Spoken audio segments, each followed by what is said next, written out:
الحمد لله الذي وكفى وسلام على عباده الذين اصطفى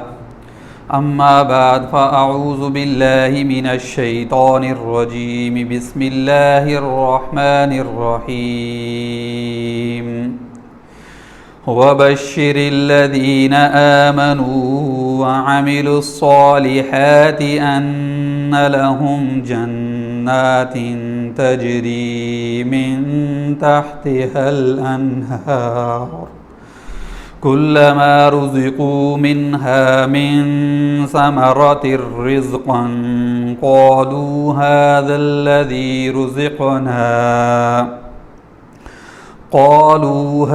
الذي رزقنا من قبل وأتوا به متشابها ولهم فيها أزواج مطهرة وهم فيها خالدون إن الله لا يستحيي أن يضرب مثلا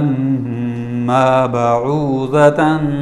فما فوقها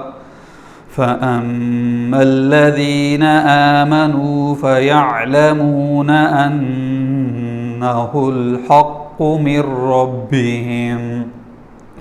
وأما الذين كفروا فيقولون ماذا أراد الله بهذا مثلا يضل به كثيرا ويهدي به كثيرا وما يضل به إلا الفاسقين الذين ينقضون عهد الله من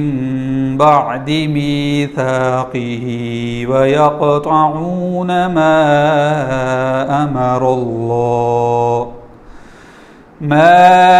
أمر الله به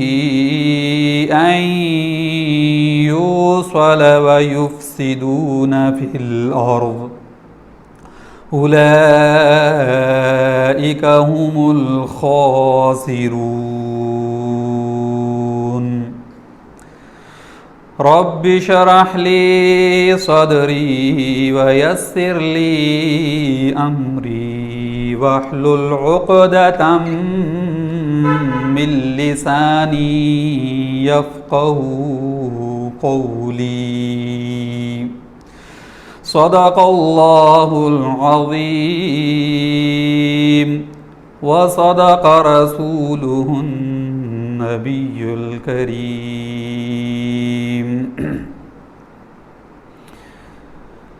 میرے نہایت ہی واجب الاحترام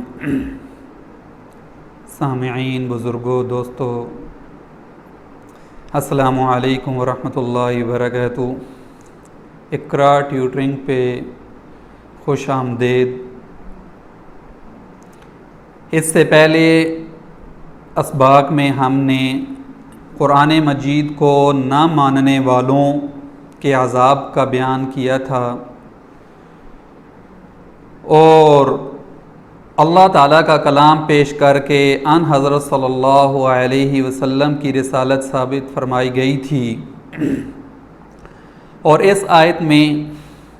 ماننے والوں کے لیے بشارت اور خوشخبری بتائی گئی ہے۔ اس آیت میں اسلام کے تیسرے عقیدے یعنی آخرت کا بیان ہے۔ اس میں بتایا گیا ہے کہ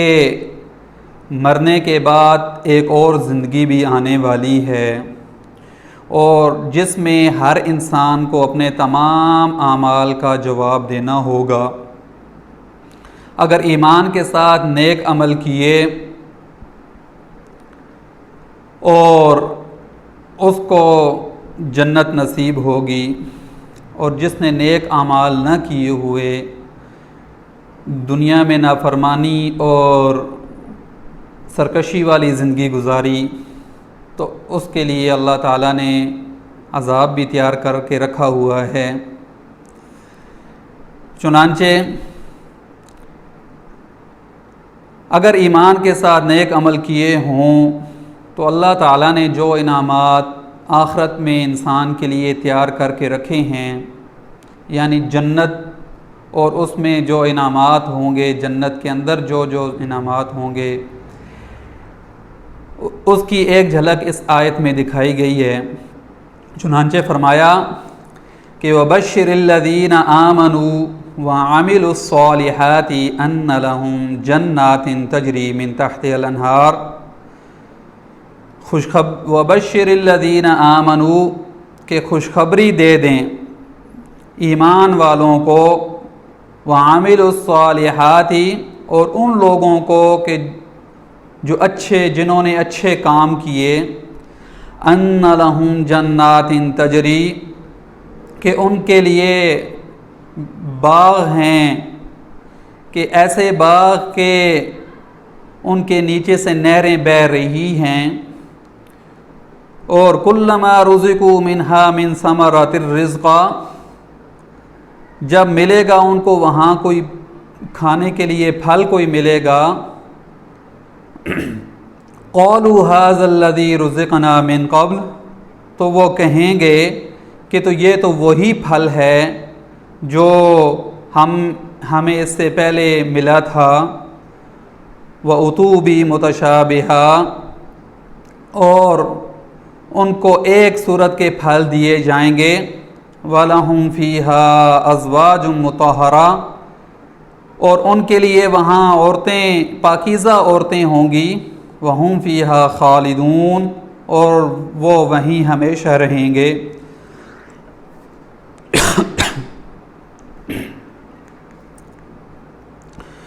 یعنی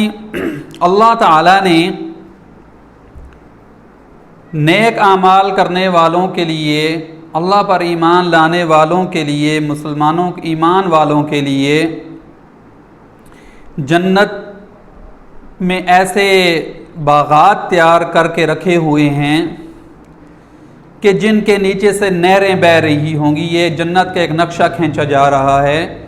کہ ایسے ایسے باغات ہوں گے کہ جن کے نیچے سے نہریں بہہ رہی ہوں گی، اور ان کو کھانے کے لیے پھل دیے جائیں گے، اور وہ ایسے پھل ہوں گے کہ وہ جب وہ پھل دیکھیں گے، وَأُتُوا بِهِ مُتَشَابِهًا اور ایسا پھل ہوگا کہ جیسے ایک صورت کے ہوں گے۔ اس کے دو معنی لیے جا سکتے ہیں، دو مطلب لیے جا سکتے ہیں کہ ایک طرح کے پھل ہوں گے، انہیں وہ رزق اور وہ پھل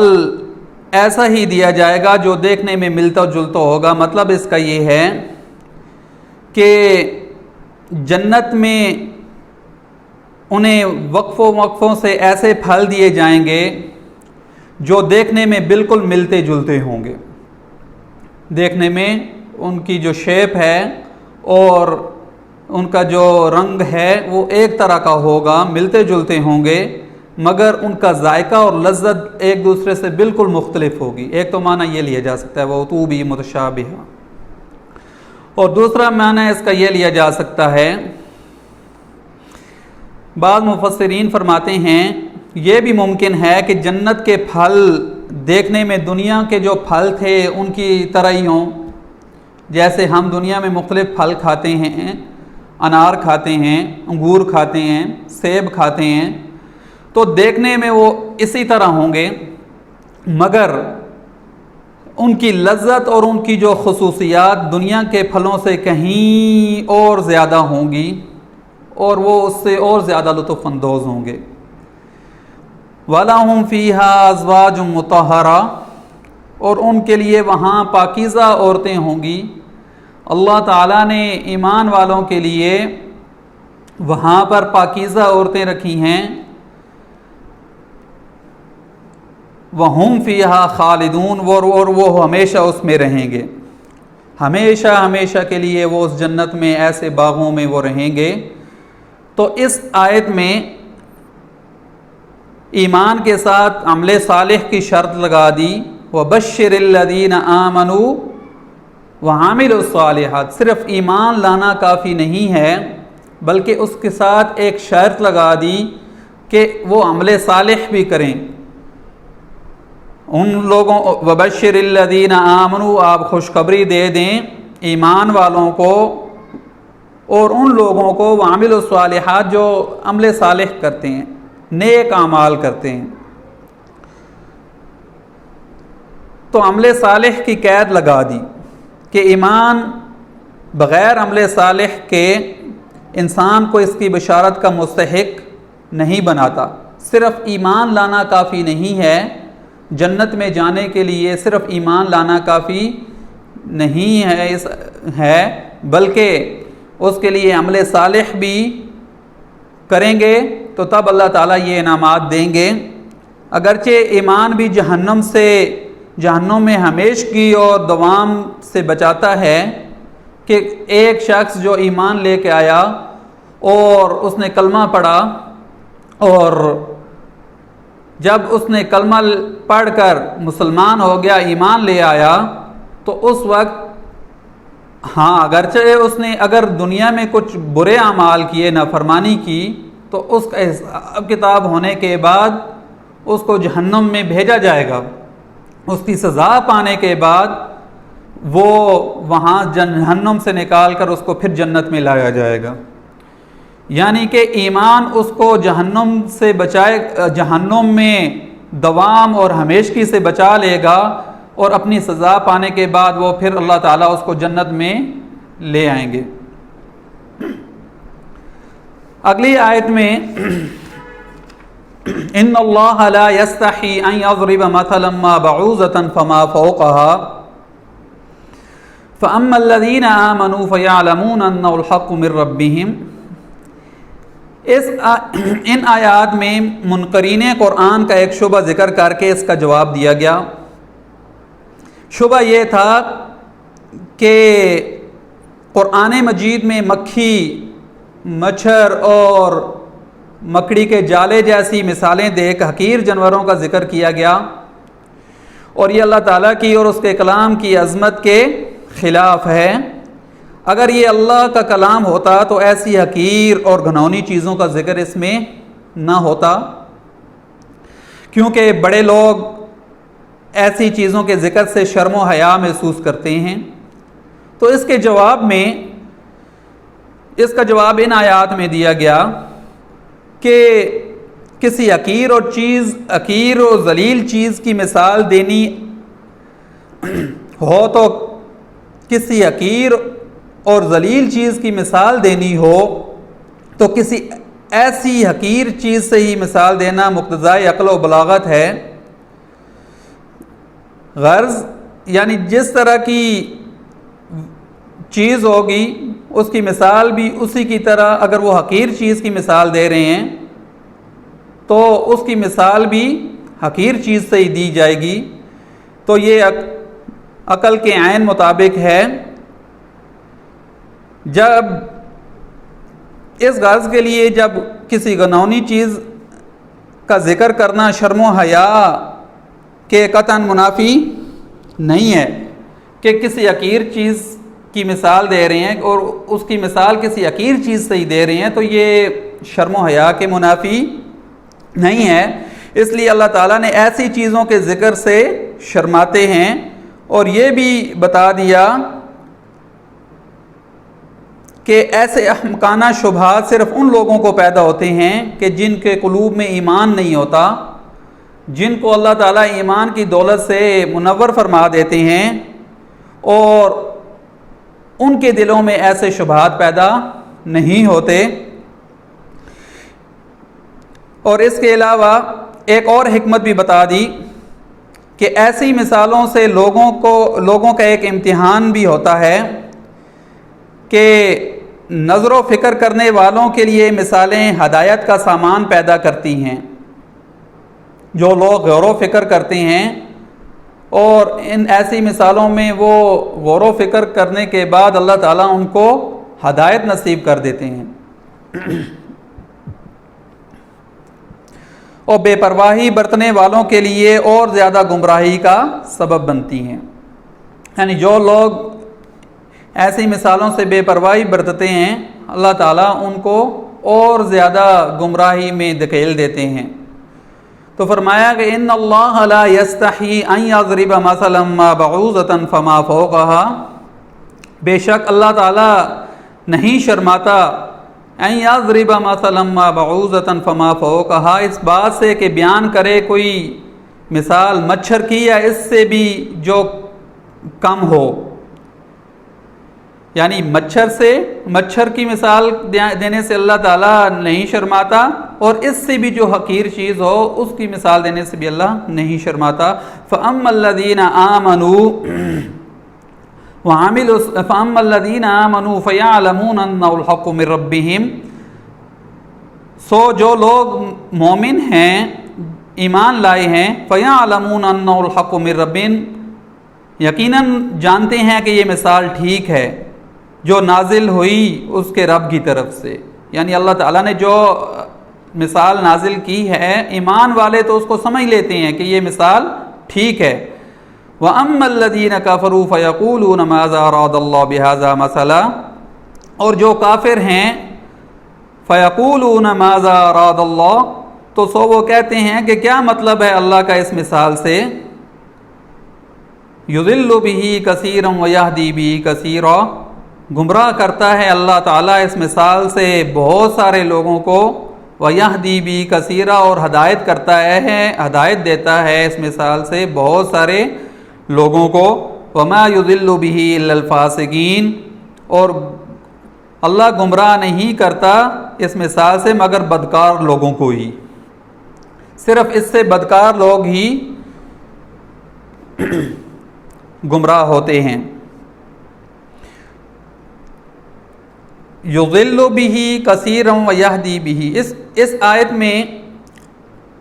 اللہ تعالیٰ نے یہ بات واضح کر دی کہ اللہ تعالیٰ شرماتے نہیں ہیں کہ کسی مچھر کی مثال دیں یا اس سے بھی حقیر کسی چیز کی مثال دیں، تو اللہ تعالیٰ اس بات سے نہیں شرماتا، یہ ان کے اعتراض کا جواب دیا اللہ نے۔ اور اللہ تعالیٰ نے یہ بات بھی واضح کر دی کہ ایمان والے اس بات کو سمجھ جاتے ہیں، اللہ ایمان والوں کو یہ فراست نصیب فرماتے ہیں کہ وہ جانتے ہیں کہ اللہ تعالیٰ نے جو کچھ نازل کیا وہ بات درست ہے، حق ہے، سچ ہے۔ یہ ایسے اشکالات صرف انہی لوگوں کو ہوتے ہیں کہ جو ایمان نہیں لائے، جنہوں نے کفر کیا، اللہ تعالیٰ ان کے ذہنوں پر پردے ڈال دیتے ہیں، ان کو سمجھنے کی توفیق ہی نہیں ہوتی۔ اگر وہ اس میں نظر و فکر کریں، غور و فکر کریں، تو وہ اللہ تعالیٰ ان مثالوں سے ہی ان کو ہدایت نصیب کر دیں۔ تو آگے فرمایا کہ وما یضل بہ کثیرا ویہدی بہ کثیرا، کہ اللہ تعالیٰ اس مثال سے بہت سارے لوگوں کو گمراہ کرتے ہیں اور بہت سارے لوگوں کو ہدایت نصیب کرتے ہیں۔ تو قرآن مجید کی ان مثالوں کے ذریعے بہت ساری مخلوق کو ہدایت کرنا تو ظاہر ہے کہ ایسی مثالوں سے ہدایت لوگوں کو نصیب ہوتی ہے، مگر گمراہ کرنے سے کیا مراد ہے کہ اللہ تعالیٰ اس آیت کے ذریعے بہت سارے لوگوں کو گمراہ کرتے ہیں، اس کا کیا مقصد ہے؟ جس طرح یہ قرآن ماننے والوں اور اس عمل کرنے والوں کے لیے ذریعہ ہدایت ہے، اور اسی طرح جو لوگ اس کا انکار کرتے ہیں ان کو یہ قرآن مجید اور زیادہ گمراہ کر دیتا ہے۔ یضل بہ کثیرا، کہ اللہ تعالیٰ اس قرآن مجید کے ذریعے، ان مثالوں کے ذریعے بہت سارے لوگوں کو گمراہ کرتے ہیں، مطلب یہ ہے کہ وہ لوگ قرآن مجید کے انکار اور ضد کی وجہ سے اللہ تعالیٰ ان کو اور زیادہ گمراہ کر دیتے ہیں۔ وما یضل بہ الا الفاسقین، مگر اللہ تعالیٰ اس مثال کے ذریعے گمراہ نہیں کرتا، صرف بدکاروں کو گمراہ کرتا ہے۔ فاسقین فسق کی جمع ہے، اور فسق کے لغوی معنی خروج اور باہر نکل جانے کے ہیں، خروج اور باہر نکل جانا، فسق۔ اصطلاح شرع میں اللہ تعالیٰ کی اطاعت سے نکل جانے کو فسق کہتے ہیں، اور اطاعت الہیہ سے نکل جانا کفر و انکار کے ذریعے بھی ہوتا ہے اور نافرمانی کے ذریعے بھی ہوتا ہے۔ اس لیے لفظ فاسق کافر کے لیے بھی بولا جاتا ہے، جیسے کہ قرآن مجید میں اکثر جو فسق کا لفظ آیا ہے وہ صرف اور صرف کافروں کے لیے، اکثر بیشتر کافروں کے لیے استعمال ہوا ہے۔ جو شخص فقہا نے اس کی تعریف یہ کی ہے، انہوں نے فقہا فرماتے ہیں کہ جو شخص گناہ گار ہو اور نافرمانی میں پڑا ہوا ہو تو اس کو بھی فاسق کہتے ہیں، کبیرہ گناہ کرنے والے کو بھی فاسق کہتے ہیں۔ چنانچہ فقہا کی اصطلاح میں عموماً فاسق اس معنی کے لیے استعمال ہوتا ہے کہ جو شخص کبیرہ گناہوں میں مبتلا ہو اس کو فاسق کہتے ہیں، اور جو شخص کبیرہ گناہ کے ارتکاب کرے اور پھر اس سے توبہ بھی نہ کرے، گناہ کا ارتکاب کرے اور پھر توبہ بھی نہ کرے، یا صغیرہ گناہ ہیں ان پر اصرار کرتا رہے، بار بار صغیرہ گناہ کرتا رہے، تو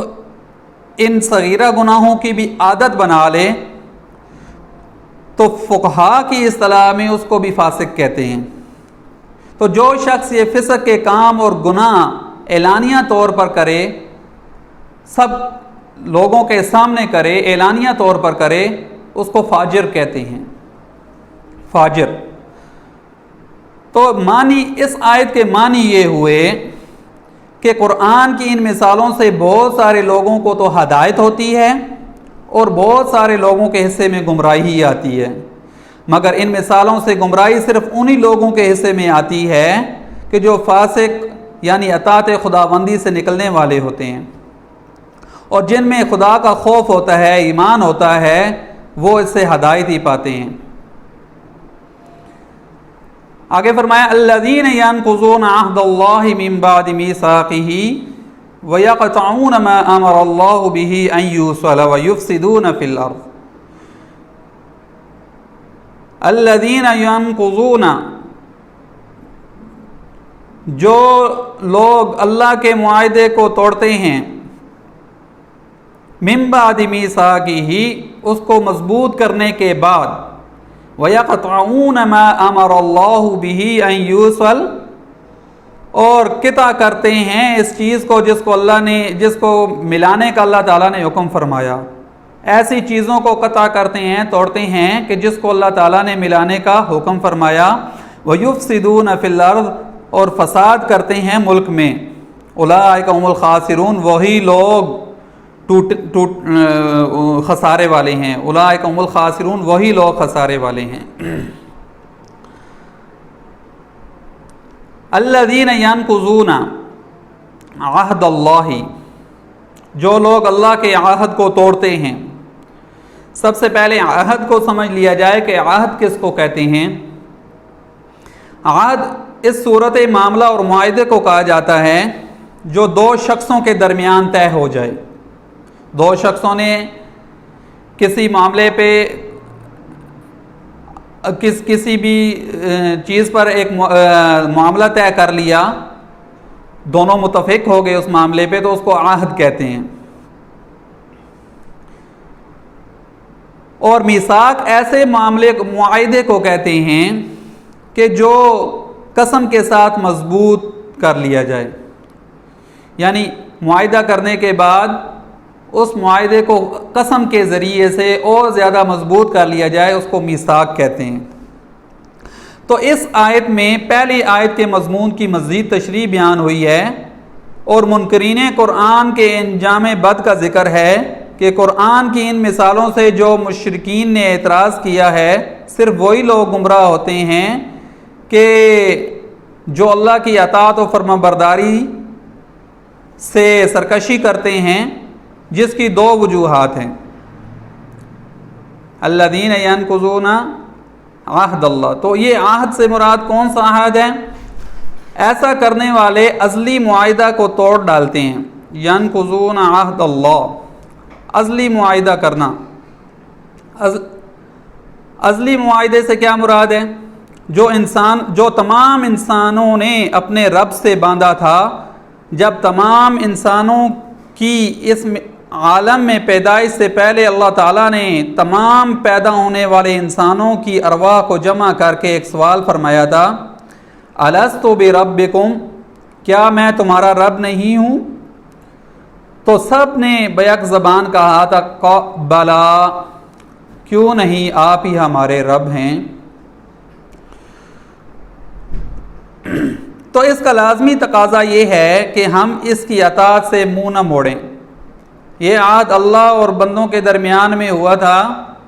کہ اللہ نے فرمایا تھا کہ کیا میں تمہارا رب نہیں ہوں، الست بربکم، میں تمہارا رب نہیں ہوں؟ سب نے بیک زبان ہو کے کہا کہ بلا، آپ ہی ہمارے رب ہیں۔ تو اس کا تقاضا یہی ہے کہ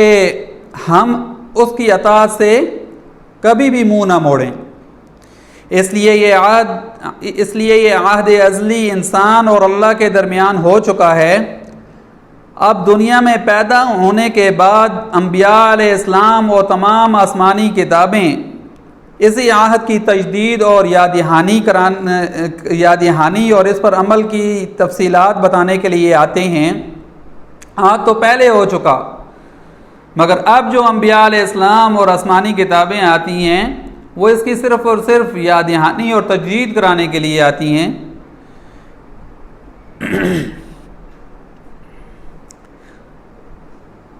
اس کی دوسری وجہ یہ ہو سکتی ہے کہ ان لوگوں کے وَيَقْطَعُونَ مَا أَمَرَ اللَّهُ بِهِ أَن يُوصَلَ، اور اس چیز کو وَيَقْطَعُونَ اور قطع کرتے ہیں مَا أَمَرَ اللَّهُ بِهِ أَن يُوصَلَ، کہ جس چیز کو جوڑنے کا اللہ تعالیٰ نے حکم دیا۔ اس سے مراد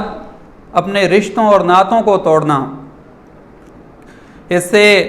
ماں باپ اور بیٹے کا رشتہ بھی ہو سکتا ہے، بہن بھائیوں کا بھی رشتہ ہو سکتا ہے، اور اسی طرح پڑوسیوں کے جو تعلقات ہیں وہ بھی ہو سکتے ہیں۔ غرض کے ہر قسم کے اس سے مراد ہر قسم کے تعلقات ہیں۔ اپنے دوسرے عزیز و اقارب سے جو تعلقات ہوتے ہیں وہ تعلق بھی اس سے مراد ہو سکتا ہے، اور اس کے علاوہ جو عام لوگوں کے ساتھ ہمارے تعلقات ہوتے ہیں اس سے وہ بھی مراد ہو سکتے ہیں۔ ان تعلقات کے پورے حقوق ادا کرنے کا نام ہی اسلام یا شریعت ہے۔ یعنی یہ جو تعلقات ہیں ہمارے آپس کے، ماں باپ کا اپنے بیٹے کے ساتھ، بہن بھائیوں کے ساتھ، پڑوسیوں کے ساتھ، عام لوگوں کے ساتھ، مسلمانوں کے ساتھ، ان تعلقات کا نام ہی تو شریعت ہے، شریعت اسلام ہے۔ تو اور انہی میں کوتاہی کرنے سے زمین میں فساد مچ جاتا ہے۔ جب ان میں کوتاہی کی جاتی ہے تو زمین میں ہر طرف فساد ہی فساد ہو جاتا ہے۔ تو آخری آیت کے آخری حصے میں ان کا انجام بد ذکر ہے کہ یہ لوگ بڑے خسارے میں، اولئک هم الخاسرون، یہ لوگ بہت ہی زیادہ خسارے میں ہیں، بہت ہی زیادہ خسارے میں ہیں۔ اچھا، یہاں پر ایک بات، اس وَيَقْطَعُونَ مَا أَمَرَ اللَّهُ، اس سے یہ معلوم ہوا کہ جن تعلقات کو قائم رکھنے کا شریعت اسلام نے حکم دیا ہے ان کو قائم رکھنا ضروری ہے، ان کو قطع کرنے والا، ان کو توڑنا حرام ہے۔ تو غور کیا جائے تو دین و مذہب نام ہی ان حدود و قیود کا ہے جو اللہ تعالیٰ اور حقوق العباد کی ادائیگی کے لیے ہوتے ہیں۔ یعنی حقوق العباد اور اللہ تعالیٰ کے حقوق اور حقوق اللہ اور حقوق العباد کی ادائیگی سے ہی، حقوق اللہ اور حقوق العباد کی ادائیگی کا نام ہی دین ہے۔ تو اللہ تعالیٰ سے دعا ہے کہ اللہ تعالیٰ ہمیں صحیح معنوں میں قرآن مجید کو پڑھ کر، سمجھ کر اور اس پر عمل کرنے کی توفیق عطا فرمائے۔ وآخر دعوانا ان الحمد للہ رب العالمین۔